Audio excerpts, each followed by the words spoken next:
Well, hopefully the sound is recording this time because I literally recorded this whole video, went to export it on my laptop, and it was completely gone. The audio did not record. That's fun. Bella's right here if you guys are wondering who I'm petting and loving on. So, we're gonna try to remember what I said during that last video, and then we're gonna do something different. Hi guys, welcome back to my channel. Thank you so much for your love on my addressing the rumors video. I was overwhelmed with comments and likes and retweets and just a bunch of love, and it really inspired me to continue doing more of these videos. So that's what we're doing today. But first, I have a big announcement. My big announcement is I am officially engaged. Look at this ring. Look at it. Would you look at it? Just look at it. Just look at it. Guys, I am officially engaged on February 19th of 2019. Tyler decided to surprise me and pop the question. I knew it was coming, but the way he did it was a really big surprise. So if you guys would like a video on our love story, how we met, and how the proposal happened, I would be glad to do that for you. So comment below if you guys want to see that. Maybe I can get Tyler on here. We're in a long distance relationship, so it would have to wait until we are with each other again. But I would love to do that for you.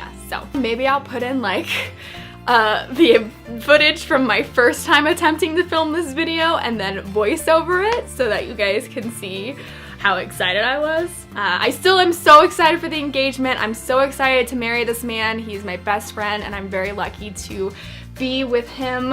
It's just a very stressful process right now, trying to find the venue at an affordable price. We don't have a bunch of money, so hopefully we figure it all out and get hitched this year. So yeah, I'm officially engaged. I'm a fiance. This is wild. This is so crazy. Today's video, I'm deciding to start a series on this channel, and I have been watching and obsessed and binge watching all of these paranormal stories on YouTube that people post, whether it's, there's Bella right there, whether it's their personal paranormal stories, paranormal activity, really, paranormal stories, or if they read a Reddit post where people share stalker stories or paranormal stories or short stories. I'm really obsessed with watching those. I was actually watching them last night, and I have a thing hanging from my mirror over there and it started moving by itself, so hopefully I'm not inviting anything here to haunt me with reading these stories, but we'll see. So in my first video that I attempted to film, I did stalker stories on a Reddit thread called Let's Not Meet, but I'm not gonna reread those because when I read them the first time, it was for the first time with you guys, and it was a genuine reaction and I don't want to fake anything. So we're gonna do a different Reddit thread called No Sleep, and these are ghost stories, so it's about to get real creepy up in here. But hopefully, fingers crossed, the audio is recording. Let me just double check because I don't know. And if it's not, maybe. Oh my goodness. The card just got full. My SD card just got full, so I just had to delete some stuff off of it. I swear, ghosts, stop messing with me today. You stop it. Not today, Satan, not today. Anyway, so we're gonna get to it. Stop wasting time. I'm engaged, I'm happy, I'm excited to start this new series. I'm thankful for everyone who gave me such positive feedback on my Addressing the Rumors video. Let's read some scary ghost stories and just forget about life at the moment, okay? Okay. I will post the author of the post down below in my description. I'll also post channels that I enjoy watching that do these paranormal story things because it's not an original idea. It's just something that I'm really interested in and want to try out for myself. I've always loved scary things. I love horror movies. It's very intriguing for me to read about scary things, even though they really scare me, and yeah. Okay, this one is called Is My Roommate a Ghost? I want to start by saying that all I know about my roommate is that she is a young lady in her 20s who works from home at late night hours, sleeps in the daytime, and is a very private person who keeps to herself. The house I moved into was advertised on Craigslist as having an available room for rent in a 3-bedroom house, with the only rule being that I must respect my roommate's peace and privacy at all times because of her work. I am a single man in my 30s, and I myself work full-time in an office some 30 miles away from the house in the daytime, and I'm usually asleep at the late time she works. So I really don't think anything of it. It seemed to work all right for me. I arrived and met the landlord. He lives elsewhere and gave me a brief tour of the house. I was immediately impressed with it, a 2-story, older model home in a decent neighborhood, relatively well-maintained, and with shockingly cheap rent. 3-bedroom, 2-bath home, my roommate occupying the master bedroom, which includes its own private bathroom, and located upstairs at the end of the hallway next to the unused bathroom. During the walkthrough, my landlord suggested I take the bottom floor bedroom because it is larger than the one upstairs. It's next to the home's standalone bathroom, and I won't have to share a wall with another person, which increases the likelihood that I would respect the one and only rule of residing here: don't disturb my roommate. Made sense to me. During the walkthrough, I could tell my landlord was anxious to rent the room. He had mentioned a woman lived here for 2 months, but suddenly terminated her lease without notice before moving out, which really disappointed him. I know there are questions people usually ask about a privately owned place before they move in, and in retrospect, I can think of a few big ones, but I have awful credit and have an eviction in my rental history. Most apartments declined me during the application process, and I was excited that this man was so eager to rent to me without requesting a background check. One question I should have asked is if he had an idea why the previous renter terminated her lease. Another question that I did manage to ask was if another resident was home and if I would be meeting her. My landlord offered my small details. My landlord offered only small details, like the ones I shared before about her work and quiet lifestyle, and told me her name was Elizabeth. When asking if I could meet her, my landlord replied that since it was daytime, Elizabeth was sleeping as her work schedule keeps her up all night, a graveyard shift. I thought it was strange how quickly everything happened, but there I was, signing a lease with him out of desperation. I knew/still know that my options of other places to live are very limited. At the time of writing this, I've only lived here for a little more than a month. I'll add that I to this day have never met nor I have never seen Elizabeth.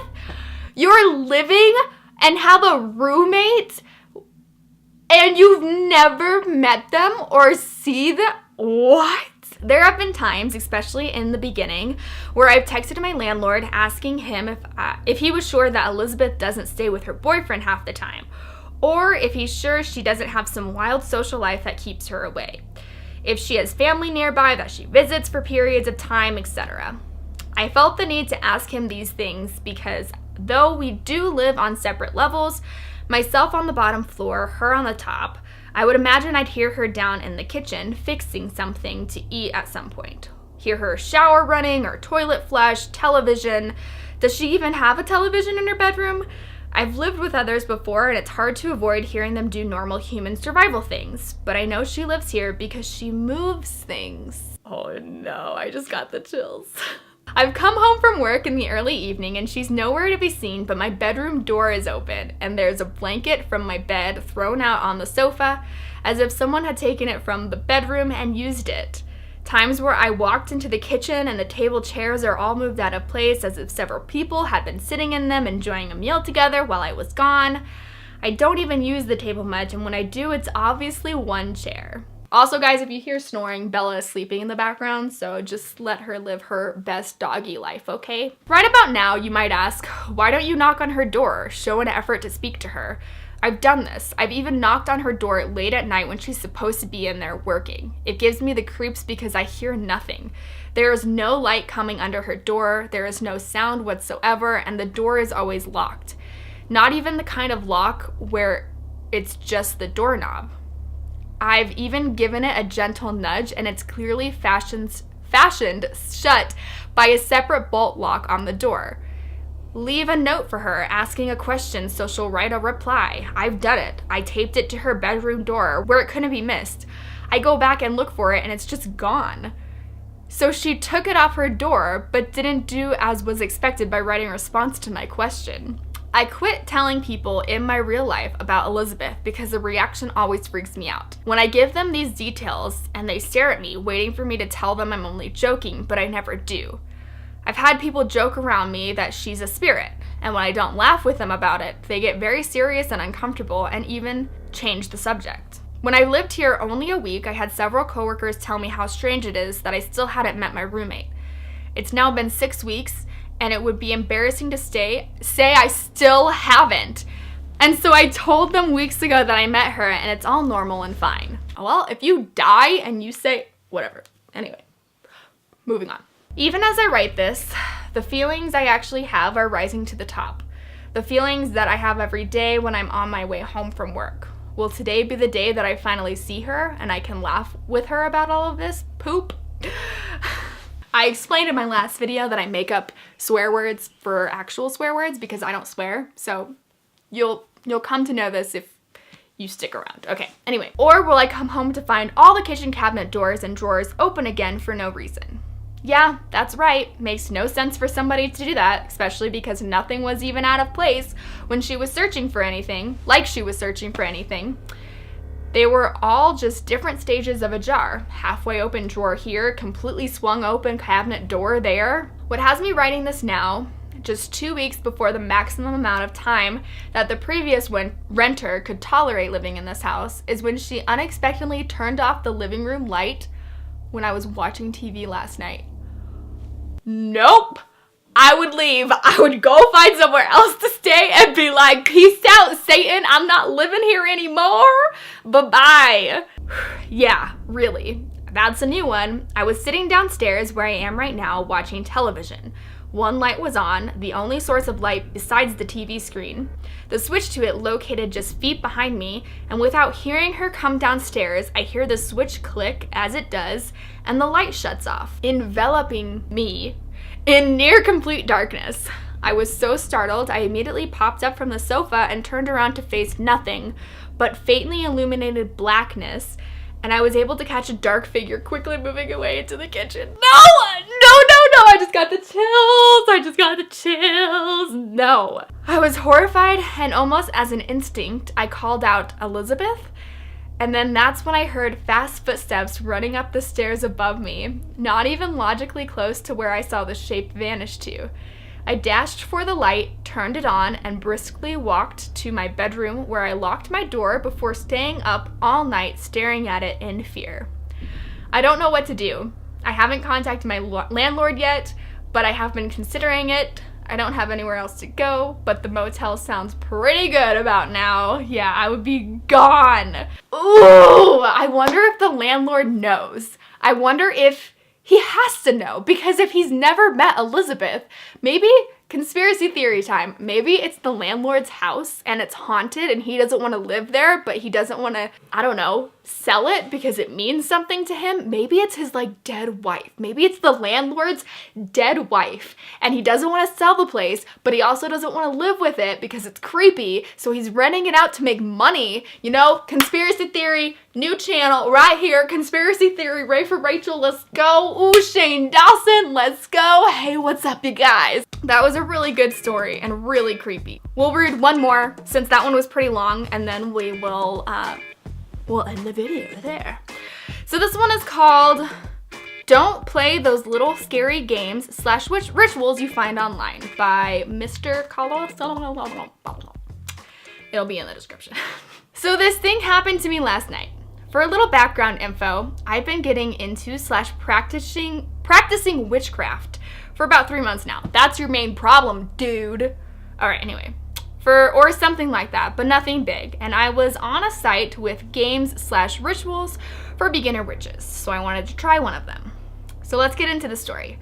Yesterday at 6 or 7 p.m., I found one of those little games / rituals online for contacting a spirit. I'm not going to get into the actual game, but the first line of the game were...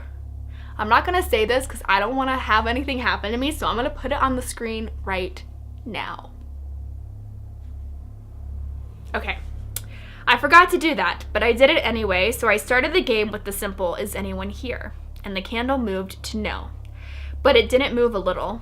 Like it could move from the air coming from my mouth. The fire from the candle bent till it was like flat towards no, then rose back again to normal. I asked a little more questions, one of them being, do you not want to talk to me? And the candle bent again to no. So I closed the game, no goodbye, no permission asking, nothing. That night, I went to sleep at like 1 a.m. and this is what happened to me in my dream/nightmare. Oh gosh. I have very vivid dreams, and I also want to do a series of my dreams that I remember that are worth telling on the channel. So if you guys want to see that, comment below. But anyway, this would freak me out because I have very vivid dreams. I was with my brother. It was dark and I was walking into my school. After that, I got that feeling that a nightmare was starting. So I tried to wake up. I woke up and I was paralyzed. And then I woke up again. Like, I woke up from the first nightmare and another nightmare, and then I woke up again and another nightmare. Freaking Inception crap right here. And this time, I was in my bed, so I got up and took my phone. But all my apps were glitchy. All of them except for my messaging app. So I opened that, and I wanted to message my best friend. I started writing the message, but instead of my message, it wrote, "Talk to me." And then I tried to erase that. My whole phone screen went black, and "talk to me, talk to me, talk to me" was written all over my screen. So I woke up in my bed again. I turned over to get my laptop from the nightstand when I noticed that my laptop was both on my nightstand and on my desk. I took my laptop and opened it, but the screen just popped off, went black, and it was written, "Talk to me" on the screen.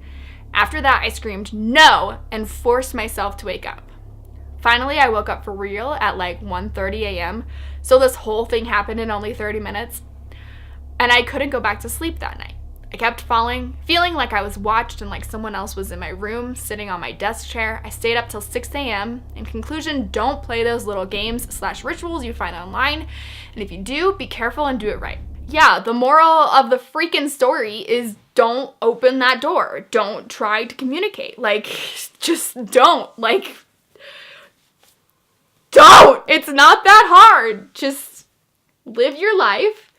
If something happens, don't give it power, because if you give it fear, it feeds off of that and then it can get worse. I hope you guys enjoyed those stories. I only did 2 because the first one was kind of long and I don't want it to be a crazy long video. I'm also nervous my card is gonna get full again. But I hope you guys enjoyed those stories. I want to do more stories like paranormal, short stories that are fictional, or stalker stories. And then I also want to do those dreams that I have occasionally and just come on here and tell you. So if you guys want to see all of that, please let me know in the comments.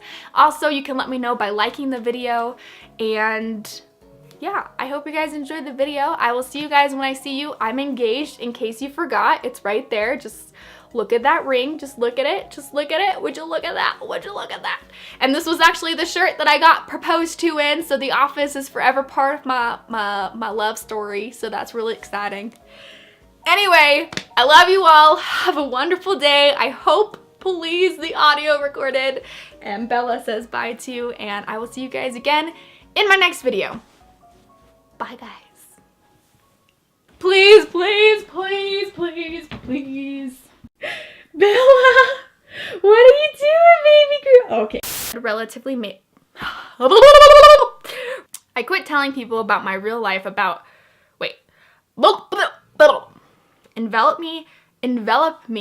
enveloping me.